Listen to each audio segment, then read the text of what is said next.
Hey guys, I'm Brianna Reynolds here at Mission Move. I am the admin at the front desk. If you haven't seen me before, it is National Physical Therapy Month, October, and I wanted to go over some of the history of physical therapy to honor this month.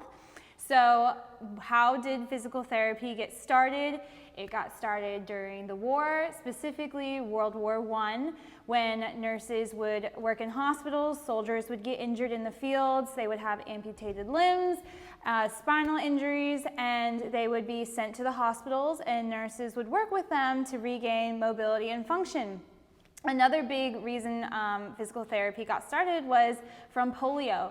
It was a big problem in the 20th century, and if anyone doesn't know what polio is, it is paralysis, loss of muscular function, and muscle loss. So they were in the back called rehabilitation aides, would work with polio patients to regain mobility and function. And now we have practices, private practices, hospital rehab facilities, and private practices like us.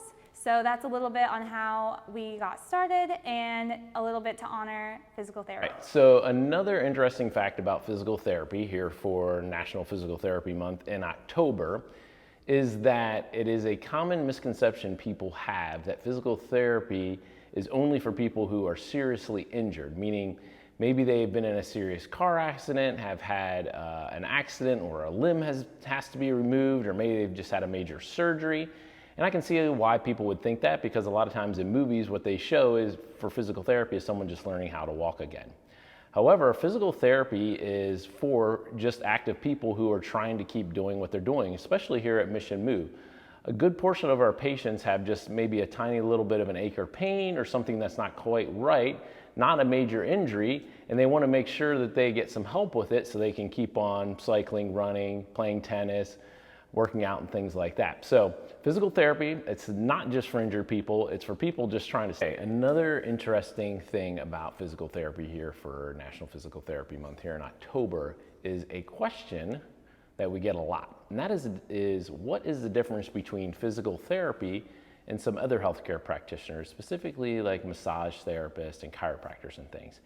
And this isn't a hard and fast rule, but with just a little bit of time for this video, simply put, the difference is between passive and active, meaning that a lot of times other healthcare practitioners tend to do things to you, right? Passive treatments, meaning you're lying there and they're applying things to you.